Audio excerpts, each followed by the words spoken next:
주의 은혜를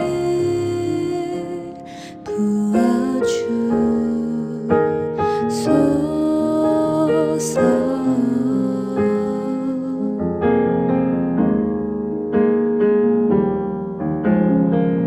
내 안에 발견한 나의 연약함 모두 벗어지리라.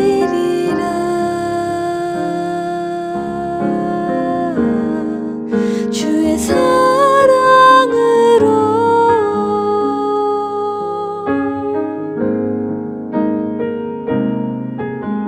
주 사랑 나를 붙드시고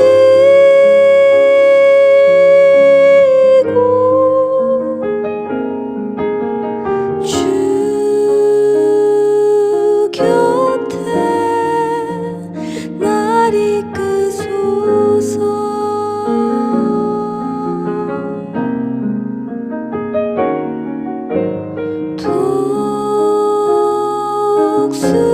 독수리 날개쳐 올라가듯 나 주님과 함께 일어나 걸으리. 주의 사랑 안에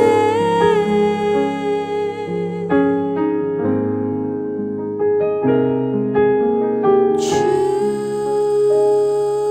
사랑 나를 붙드시고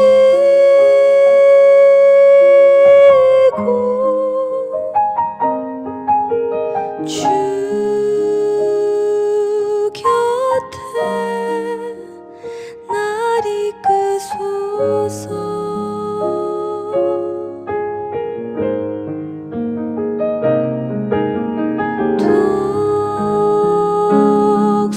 독수리 날개쳐 올라가듯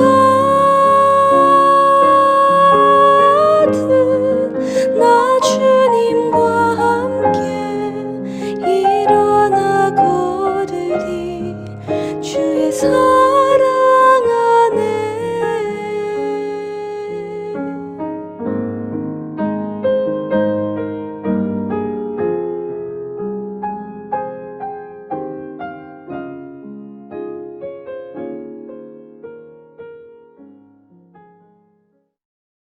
오늘 우리에게 주시는 하나님의 말씀은 고린도전서 10장 13절에서 22절의 말씀입니다. 사람이 감당할 시험 밖에는 너희가 당한 것이 없나니 오직 하나님은 미쁘사 너희가 감당하지 못할 시험 당함을 허락하지 아니하시고 시험 당할 쯤에 또한 피할 길을 내사 너희로 능히 감당하게 하시느니라. 그런즉 내 사랑하는 자들아 우상 숭배하는 일을 피하라. 나는 지혜는 자들에게 말함과 같이 하노니 너희는 내가 이르는 말을 스스로 판단하라.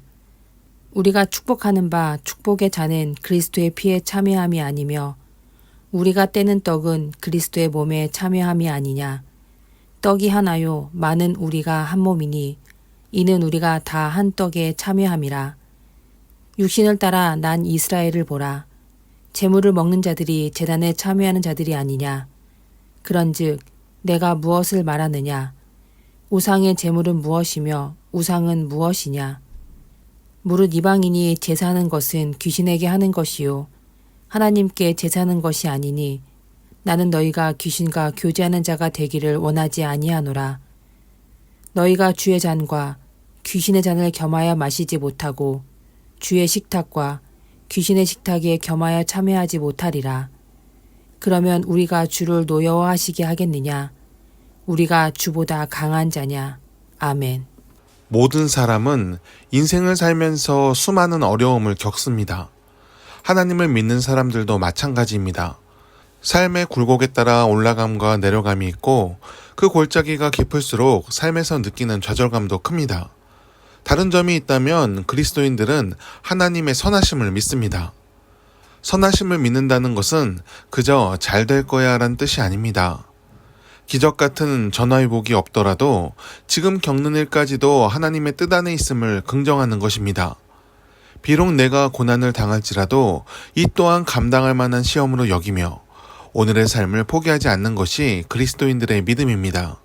일제의 신사참배를 거부하던 주기철 목사님은 잡혀가서 엄청난 옥고를 치렀습니다. 일제는 괴롭히고 풀어주고를 반복하면서 주기철 목사님의 의지를 꺾으려 했습니다. 목사님도 너무나 잡혀가는 것이 괴로웠습니다.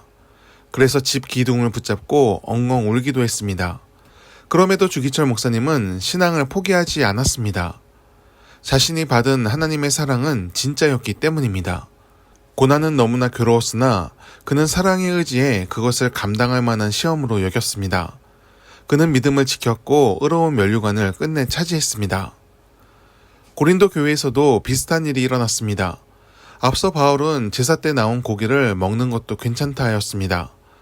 우상은 거짓된 것이므로 아무 영향력이 없기 때문입니다. 하지만 이 말을 과도하게 해석한 이들이 큰 일을 저지릅니다. 그리스 신들을 제사하는 자리에 참여한 것입니다. 그들은 우상은 거짓된 것이므로 그 자리에 참여한다 한들 아무 영향이 없다 주장합니다. 하지만 그렇지 않습니다. 제사에 쓰였다가 나온 고기를 시장에서 사 먹는 것과 제사 의식에 참여하여 숭배의 예를 올리면서 고기를 먹는 것은 다릅니다. 우상은 그것으로 복을 주지 않지만 하나님은 그 사람의 행동 때문에 영광을 얻지 않으십니다. 하나님을 믿으면서도 우상을 숭배하는 행위에 참여하는 것은 하나님 외에 다른 신도 인정하는 것과 다르지 않습니다. 바울은 주의 잔과 귀신의 잔을 겸하여 마시지 말라 합니다. 우상 숭배를 모양이라도 단호히 거부하라는 것입니다. 그리스에서 우상 숭배는 마을 축제와도 같았습니다. 절기가 되면 마을 전체가 신전에 올라가 축제를 벌입니다. 몇 날 며칠을 먹고 마시며 즐겁게 지냅니다. 그 축제에 빠진다는 것은 너무 눈에 띄는 행동인 동시에 그러기도 싫었을지 모릅니다. 조롱과 핍박이 있었을 수도 있습니다. 하지만 그것이 우상숭배라면 버텨야 했습니다. 그것은 죄악인 동시에 사랑하는 하나님을 배반하는 일이었습니다. 감당할 만한 시험이란 쉬운 것을 말하는 것이 아닙니다. 절대 포기할 수 없고 멈출 수 없고 내려놓을 수 없는 사명과 사랑을 기억하며 버티라는 뜻입니다. 그리고 그 인내함 끝에 하나님의 열매가 기다리고 있습니다. 우리의 신앙은 액세서리가 아닌 본질입니다. 액세서리는 떼도 되고 바꿔도 됩니다. 하지만 본질이 바뀌면 더 이상 같은 사람이라 할 수 없게 됩니다. 하나님을 믿는 것이 우리 삶의 본질임을 증명하는 삶을 살길 바랍니다. 분명히 믿음을 나타내야 할 때 멈추지 않고 포기하지 않고 담대함으로 지킬 수 있기를 바랍니다. 우리가 먹을 떡은 단 하나, 예수 그리스도입니다. 그 안에서 하나된 공동체로서 험한 세상을 함께 극복해 가길 바랍니다. 우상의 공동체가 아닌 하나님의 공동체인 교회를 통해 선을 이뤄가길 간절히 축원합니다. 기도하겠습니다. 하나님, 항상 믿음을 지켜 행하게 하옵소서. 시험이 닥쳐오는 순간에도 선한 분별력을 잃지 않게 하옵소서. 믿음의 주여 온전하게 하시는 주님을 바라보며 모든 고난을 넘게 하시고 함께 믿음 생활을 하는 지체들을 기억하며 공동의 선을 향해 나아가게 하옵소서. 하나님을 사랑하는 마음이 더 깊어지는 우리의 인생이 되게 하옵소서. 예수님의 이름으로 기도드립니다. 아멘. 함께 중보 기도하길 원합니다. 부활의 소망이 우리의 삶을 채우기를 원합니다. 사망의 어두움이 삶을 지배하지 않게 하시고 빛 대신 예수님을 바라보며 오늘을 감사함으로 살게 하옵소서. 죽음의 벽을 허무시고 천국의 복음을 이 세상에 가져오신 예수님을 바라보며 오늘의 삶을 승리하도록 하옵소서. 세상이 우리를 고단하게 할지라도 신실하게 믿음의 여정을 지켜가도록 인도하여 주옵소서. 성도의 삶을 지켜주시길 원합니다. 육신의 병과 경제적인 어려움으로 고단함을 겪는 이들에게 하늘의 위로를 베풀어 주옵소서. 병마와 싸우는 이들에게 치유의 빛을 주시고 고난에 빠져 길을 찾고 있는 이들에게 지혜의 길을 열어 주옵소서. 예수 그리스도처럼 하나님을 신뢰함으로 모든 것을 이기도록 하옵소서. 이 땅의 교회들을 지켜주시기를 원합니다. 대한민국의 근대사에서 개신교의 역할이 참 컸습니다. 사회의 연약한 부분을 메웠고 도움이 필요한 자들을 보살폈습니다. 좋은 길을 제시하며 정의와 긍휼을 교회가 실천했습니다. 하지만 주님, 오늘날 교회는 머리를 숙이지 않습니다. 세상이 기뻐하는 영광을 교회의 영광으로 삼으며 교만과 벗하는 것을 부끄러워하지 않습니다. 주여, 어려운 상황에 있는 한국교회를 긍휼히 여겨 주옵소서. 교인이 줄어서 문제가 아니라 예수의 마음을 잃은 것을 깨닫게 하옵소서.